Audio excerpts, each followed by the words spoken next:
es nen Christmas then thumna hotela chuan kamule ria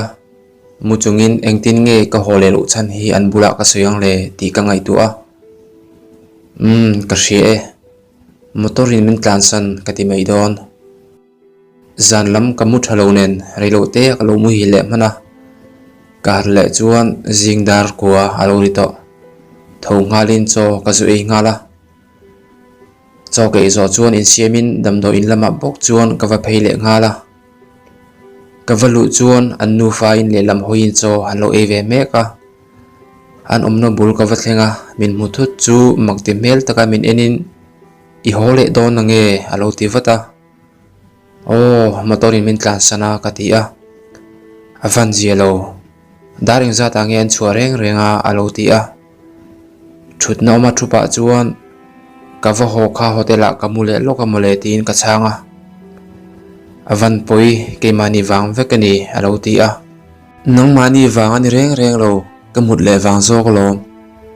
boite enge in me ti in afanu chu ke bechun zoma I to em lo e vela alo ti a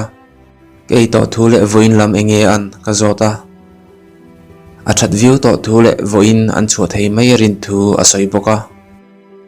an zo I kham chu afanu hanur le tana bazar kalpuya anu dam lo chu asom le ani boite voin ina kan ho photanga naktu ka kan kaldoni te in a thlema tadulo tuna tataldu ati tlat mai afanu rilu thiang lim tak dot manga thlem lai ka mu chuan ka khongai nu fa ema boite apaten hian bazara chuan kalang o kaloti a ka thu soya riat rol chuan anu lai chu topin milo ena angai lo thil angen tro meng che anu chuan alo ti vata boite local ro le kati a milo pan ngal ati boy mai meng che alo ti po chungai saklo derin a phei khok chu ka bun tira anu lo talve donem alo ti a ai anu chu heta hian lo mu ro se asol e mai thil le sak ve lawang o kati a afanu nen kan chok tur chu min ngai tu mel ema boite kallo mai ru o naktu ka kan kal zo don nia alo ti le thin amel ria thar mai ni in afanu ko chho pui don ani a angai angam chi alo ti ka hre thiama kan lo hole wadang ti in afanu nen chuan kanin zui chuaka ATM a kalin poisa kala chuaka bazar tol tuka chuan kain kai thajela apate khi te du ti in adu akok zot mai kavane siamin athil du reng chu man to omlo hlo ako piang ka leizo meu chuan bor takan ni ama kai ngai bok lelama atham no khai ngai bok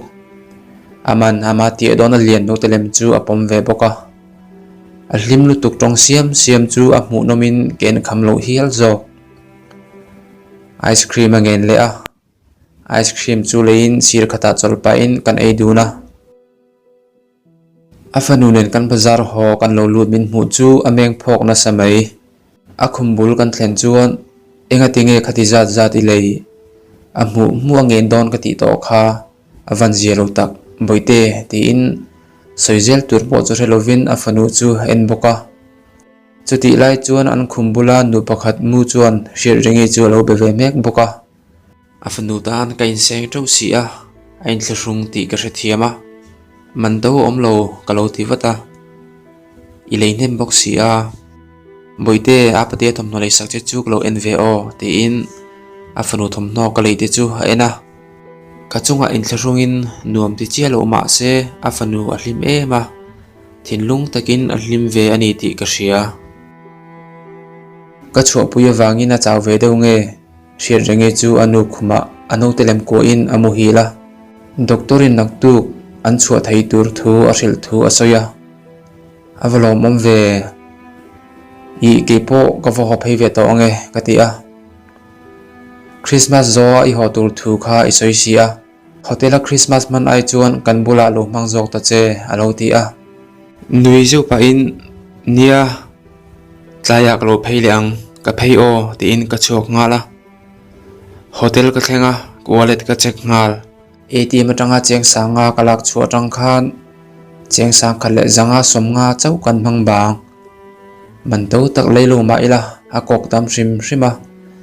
cheng sang thum le zanga don chu kain seng ta tho ani ma se min ren thin em ni in chuti za chu midang tan in seng ma ila na katilo kalim em zo kani achan chu thil thar ani awanga no panglim lu tu khan min he em ani thil ti fel ngai kan ti fel nu chuan an nu fa le athian nu ukiminen kan palin khatla lampanin taxi in kan tlana zulte te nu fa bula Christmas mang turin ka thlenna cholbuk chu sanin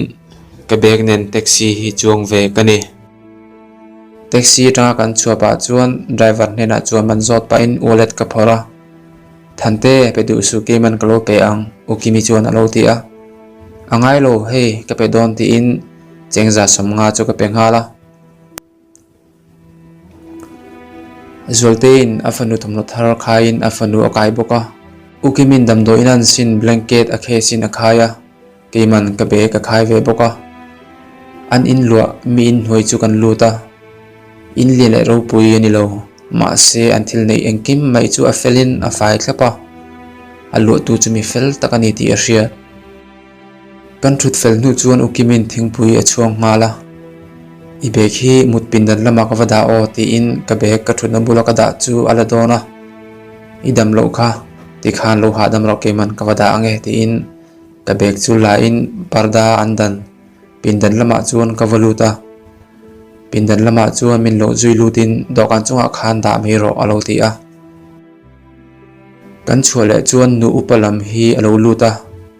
engei an to alo ti luta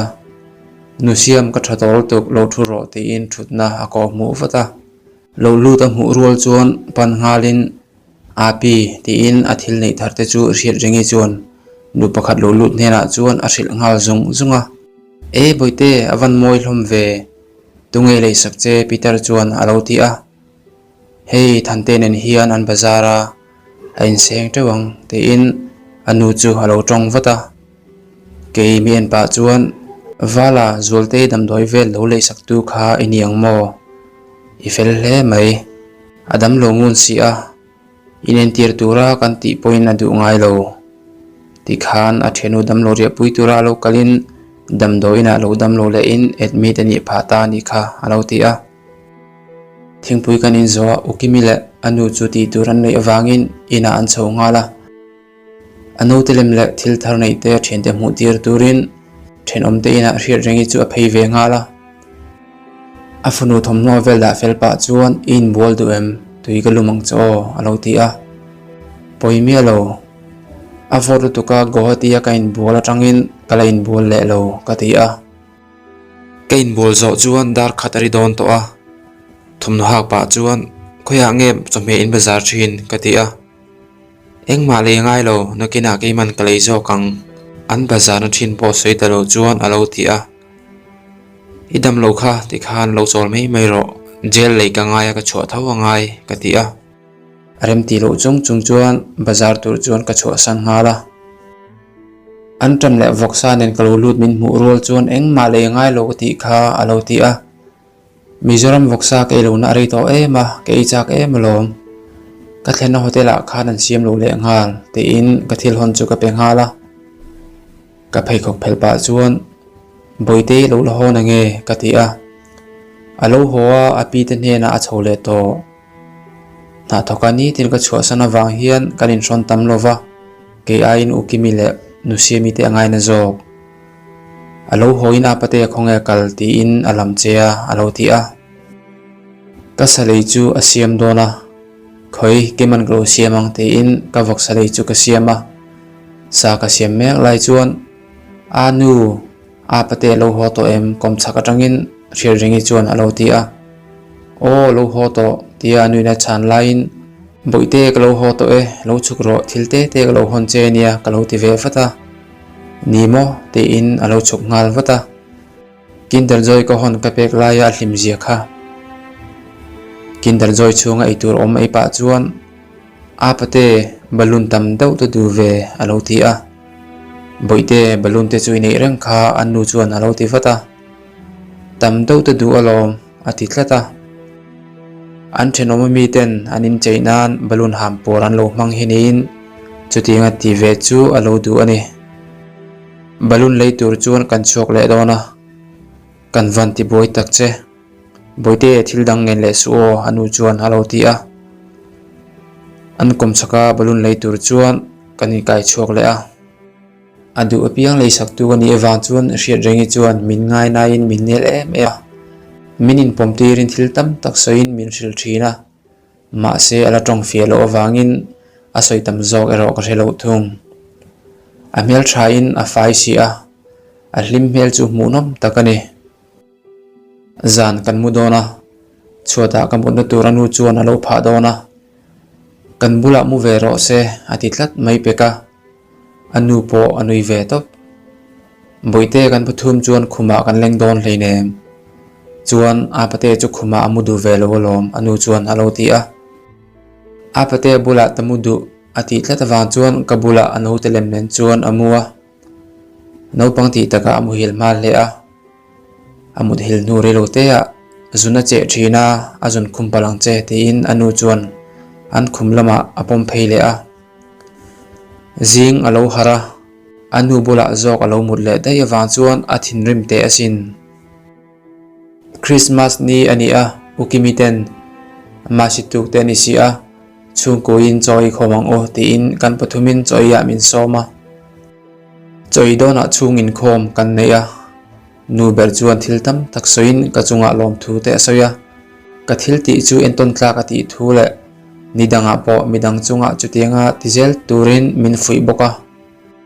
hriat rengi chuan chung in khom kan nei po chuan min in pom tir tlata chokan ei donin nidanga pi bula thuthin kha kabula ngat thut adu le a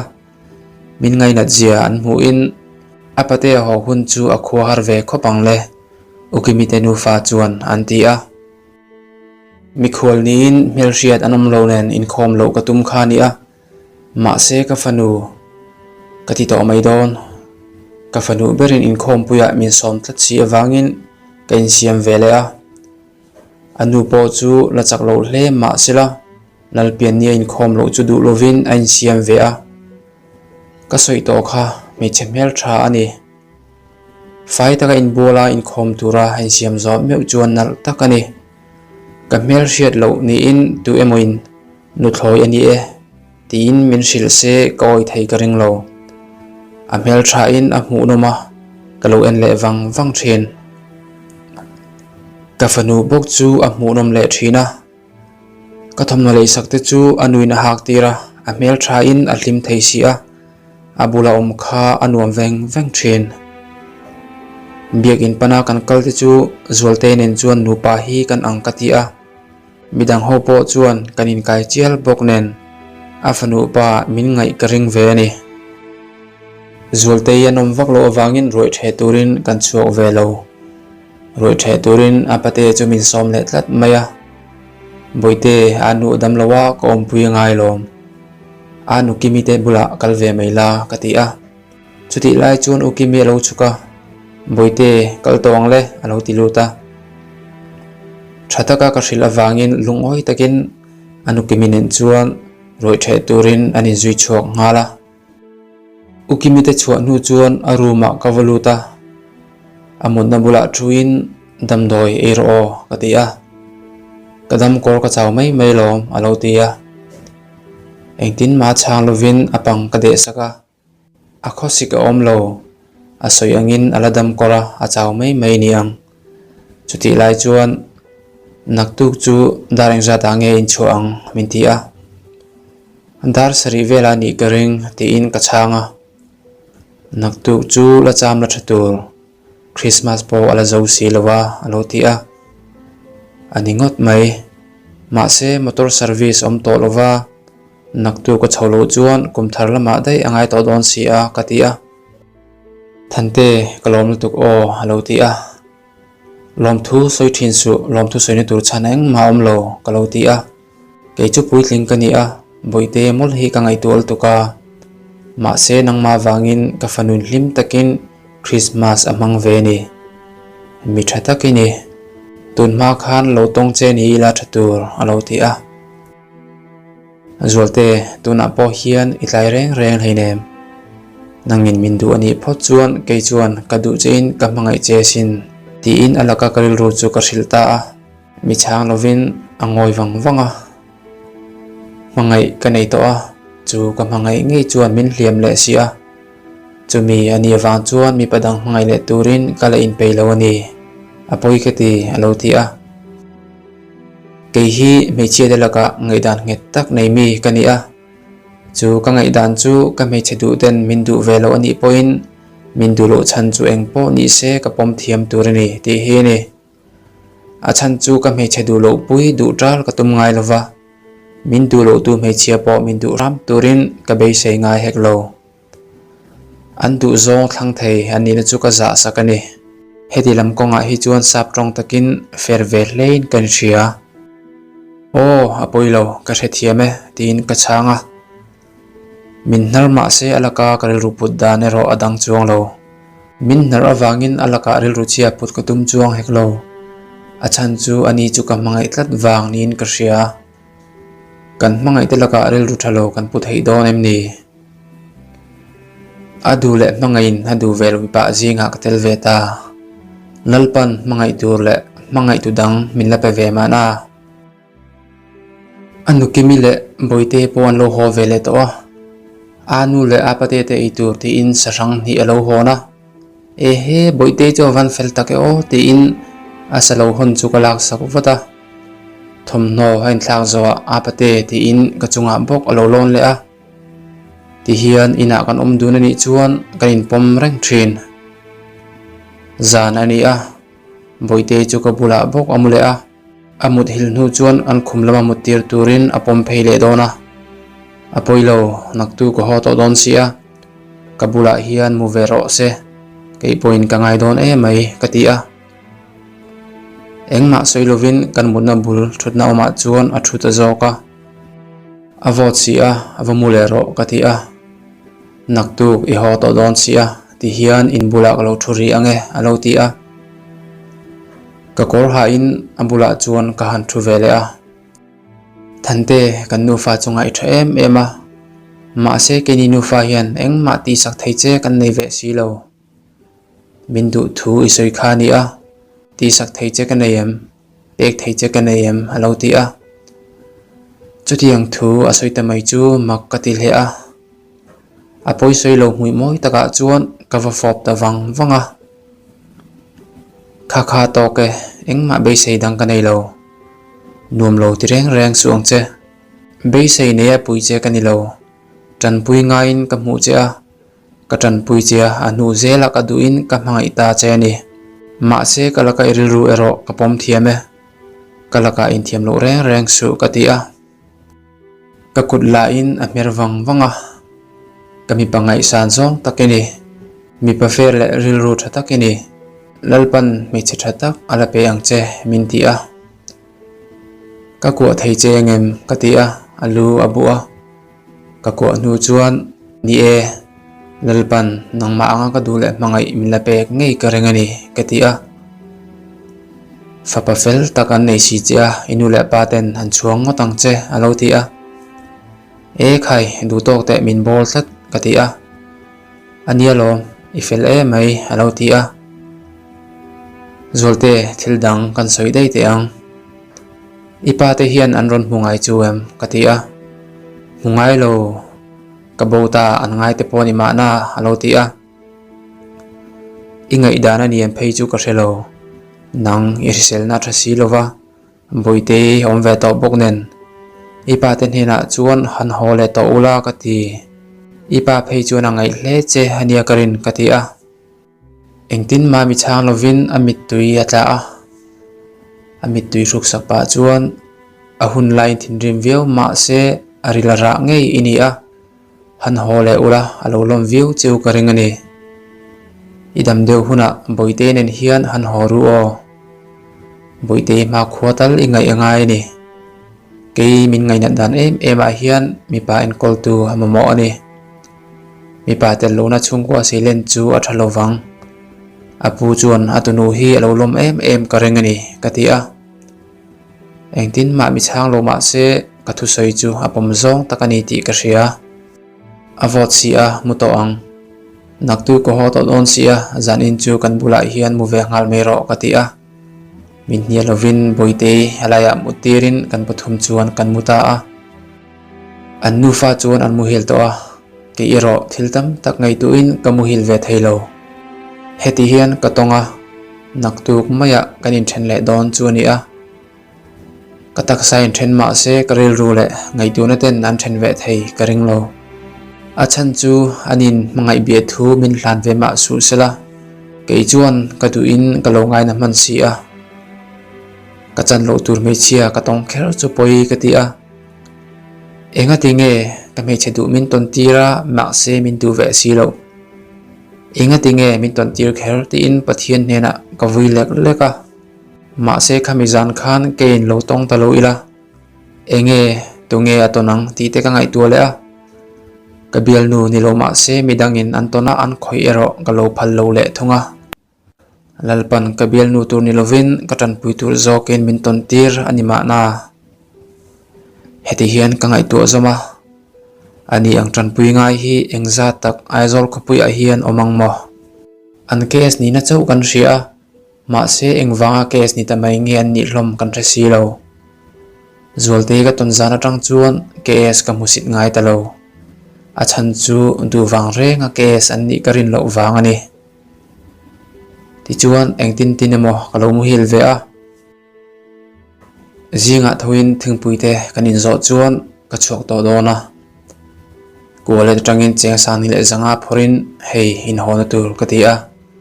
angai lo kan ngai tu ve ma yang te in adu tlat lo boite local te ti in boite chu ka poma boite anu nen apu te khuwa in zin dona ichak to em ka ti a apu te khuwa an zin don mo intika phur em in alo ti a o zin done apu khan angai tuk chea kumthara in zin don chuan apu tan thil tam tak lei sak ro ti in poisa chu ka peng hala yas ti in aphur ema kon thleng min thla turin an nu fain an lo chhove a taxi ka biak fel nu chuan ka be ka da luta chibai buk pa in loin in kol thala kum thar ve le in khuwa chuan han chhoru o ka ti a mit tuinen alu abua ko ho tur chumin ui ve lein ka ria lalpan remati anga engtiknia emo chuan kan lein mule emang in khuwa te po kalaron tlawang chu ka ti a le boite ka kal to done chibai ti in ka chibai dona tatal ve du ti in kabula local chu asoi ta mai dotin renga kan thlem nu po chuan asot ta lo boite anunen so ta kinder joy valei photula chuan kan pathumin kan kaldonia kati nu chuan inder joy mo ti in aphur ema anunen dor laman phei chuan nung lama tang enin mangtha ule kati a khuwa ka thleng chu kanu le pa han lom ema tran pui ngai ka tran pui dan zong zong ka thil nu chuan zuli tinu fa chu online atin an chunga ka thil ti awang chuan min chuang em bokani an nu fa chunga ka poisa sen dan le an mani pek tur ka nei to lo thu le ka chuklak le na tur tak ngel po ka nei dei tak lo thu ka soi nu chuan kanuin mama apoi reng lo pathian zara ke ni chungai tu kan ngai lo chuan ikal thlak le na tur ro ipumo yete contract tho me ka in thlole mai don nia nakal lai ani a kum thar ve le an thok tan le don choi khama ka vai biak sak don chenia min ti a zan kamua mut achuak meu lo kataksa kamut puya karil ru le ngai tu ne ro boite le anu ne na om thum